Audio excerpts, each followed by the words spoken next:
going on, everybody? What's going on, everybody? Welcome to the Fourth and Goal Sports Show. I'm your host, Tyrus Filson. Last time we did the New York Giants. We did their record prediction. We are moving on today to the Washington Commanders. We're continuing with the NFC East.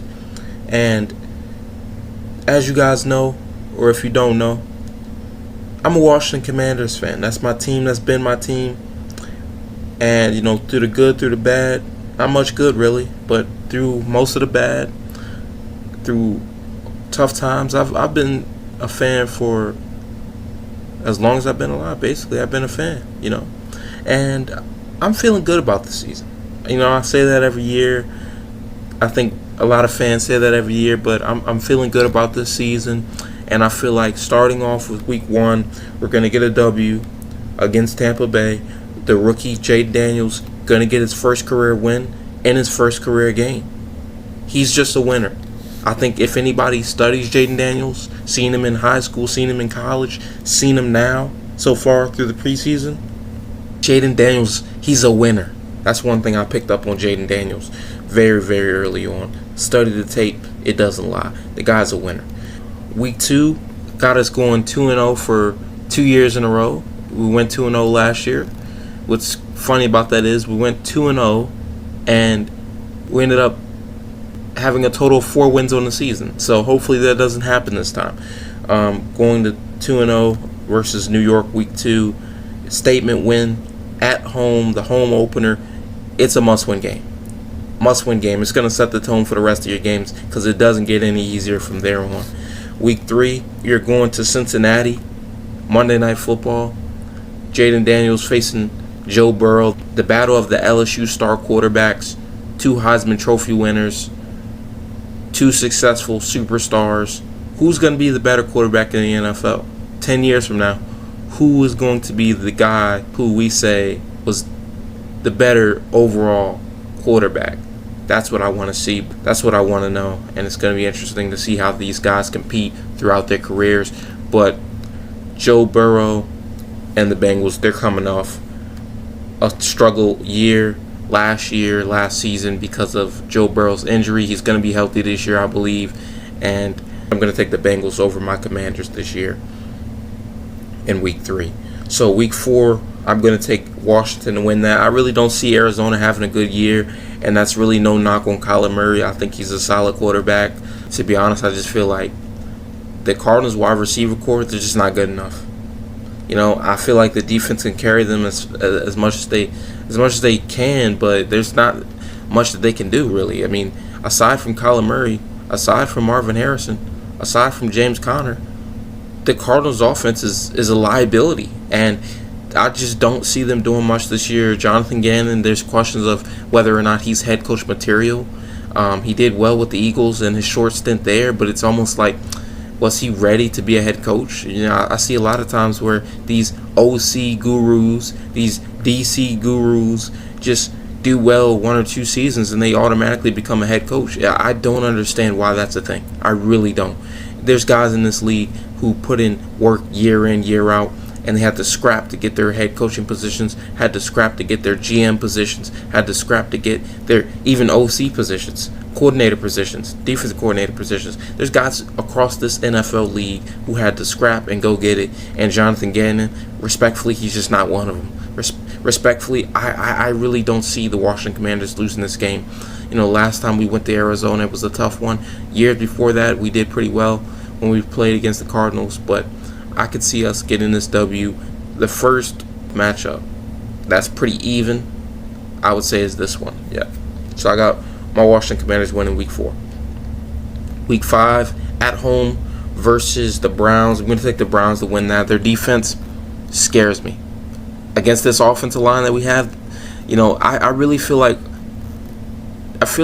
Adam Peters and the front office, they did an okay job putting together this roster that we have this year. But one thing that they failed at, in my opinion, and, I don't like to sugarcoat things. I'm just going to tell it like it is. It's a failure. The offensive line. You saw the struggle that Sam Howell had last season at the helm as the starting quarterback of the Washington Commanders. The offensive line was a large part of his struggles because they were terrible terrible. One of the worst. I'll go ahead and say it. Last year's Washington Commanders 2023-2024 offensive line was dog crap. It was the worst Washington offensive line I've seen in my tenure as a Washington fan. It was terrible. And I don't think the front office, Adam Peters, and the rest of the front office, and Dan Quinn, head coach, have done enough to bolster the talent, bolster the players on that offensive line this year. You have a young rookie quarterback that you need to protect. Because, I mean, goodness gracious, Washington fans we know the trauma of having quarterbacks in the past who have gotten injured and, just couldn't get it done after that. So we need to protect our rookie quarterback. We need to sign some more offensive linemen. It's not enough. Week 8, Chicago's coming to town. This is the big game right here. This is a big game, and I got Washington coming out with a big win. Caleb Williams coming home. He's facing off against the number 2 pick. The number 1 pick facing off against the number 2 pick. Caleb Williams versus Jayden Daniels. I cannot wait for this matchup. I can't wait for this matchup, folks. Jayden Daniels is going to prove why he's the best quarterback long term in this class. And I believe he's going to prove it in this game. And obviously it's only one game, win or lose for either side. It's only one game, so you can't take too much stock into it. But it's a big moment because 1 versus 2 meant a lot last year when you consider C.J. Stroud and Bryce Young. Looking back on that, C.J. Stroud and his early on success, it looks like C.J. Stroud should have been the number 1 pick. It does. But I'm really excited for this matchup, and I'm going to take the Washington Commanders to get the W. It's going to be a close one. Very close one. Week 9, moving on to Week 9, I've got the New York Giants beating my Washington Commanders. I just don't see us sweeping them. I feel like it's going to be a split this year, and just anything but a giant sweep. Going to Week 10, the Steelers are coming to Washington, and the Steelers, they have a tough defense. They have a great coach in Mike Tomlin who gets it done, but games like that, they're just very tough. They're very tough, and I'm going to give it to the Steelers in that one. TJ Watt, like I said for Myles Garrett, TJ Watt is going to have probably a field day against that offensive line. They're just not good enough yet. They're just not. They need to continue to bolster. I'm not confident in that offensive line so far. Thursday Night Football, Washington Commanders versus Philadelphia Eagles.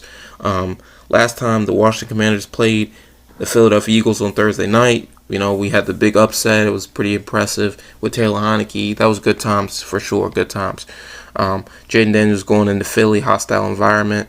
They're going to let him hear it all night. Philly is probably one of the hardest places to play in the NFL because of their fan base, because of how loud it's going to be. This is going to be a rough outing for Jayden Daniels, and this will probably give him the taste of what it's like to have defeat and to lose. It's going to be tough. It's going to be tough. I'm going to take the Eagles to win that game. Week 12, Dallas is coming to town. Dallas. One thing about Dallas, they seem to just beat us time and time again. It's unfortunate the way that they just continuously beat us year after year, and hopefully we can make something shake this year, but I'm to be honest, I'm not that confident in it. I know people are saying, Dallas is down now. They're down, and they're not the same, yada. Dallas is still tough enough. They're still strong enough to get certain wins, and this is the type of game I could see Dallas handing us an L, unfortunately.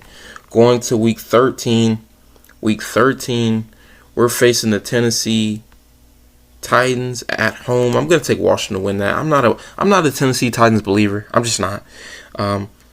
I'm not a Will Levis believer. I wasn't when he got drafted. I wasn't a Will Levis believer when he was in college, when he got drafted after his rookie season. And I'm not a Will Levis believer now. He's not a good quarterback. I'm not a believer in that.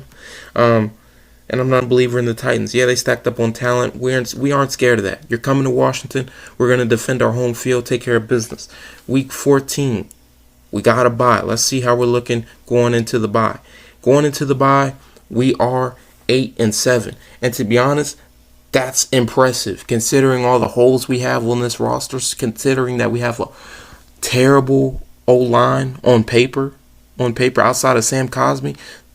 This O-line really isn't that solid. It's really, outside of Tyler Biadasz and Sam Cosmi, this O-line is weak. Going into the bye week at 8-7, that's impressive, especially when you have a rookie quarterback and a first-year head coach and a first-year GM.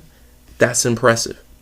But continuing on, week 16 at home, I'm going to take the Washington Commanders to defeat the Philadelphia Eagles. We saw it last year with the Eagles, Nick Sirianni, Jalen Hurts, A.J. Brown, the key components when it comes down to the Eagles football team, collapsed last year. The Eagles collapsed last season, and they have yet to prove to finish the season strong like they're supposed to. That's one of the things they struggled with last season, losing to the Giants, losing to the Cardinals, losing to a bunch of weak teams down the stretch of last season, and I believe we can get one on them. We almost got one on them twice last year, and we had Sam Howell as the quarterback. No diss to Sam Howell, but Jayden Daniels is far better than Sam Howell was in college and coming out of college.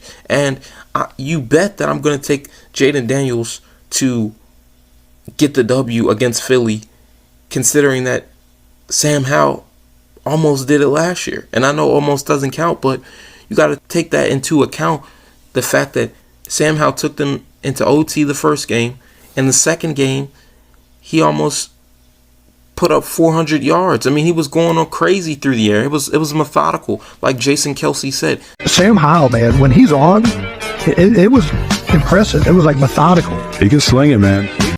So if Sam Howell was methodical versus that Eagles secondary last year, if Sam Howell was methodical versus that Eagles defense last year, imagine what Jayden Daniels is going to do this year. Need I say any more? Need I say any more? I won't. Let's move on. Week 17, Kirk Cousins is coming home to Washington. It's going to be cold. It's going to be chilly. December 28th. It's going to be a cold game. I already know it. And I think we're going to play well against Kirk. We did a few years ago. Kirk finally made his return to Washington. Vikings versus Commanders. And we almost got the best of the Vikings in that game with Taylor Heinicke at the helm. But we lost that game, unfortunately, in large part due to Taylor Heinicke, the offensive line, and a number of other factors, especially turnovers. So that's going to be one of those games where I think we'll get the best of Atlanta. You know, we're pretty much on the same playing field as them. They're probably maybe slightly above us as an overall team, but I feel confident in playing against Atlanta. We've played against Atlanta for several years now. We've coming out with the W. If there was any team that Washington owns within the last 4 to 5 years, it's Atlanta. We always do well against Atlanta. Also, another factor is Dan Quinn's going to prove it. He's going to prove it. This is his second go-round.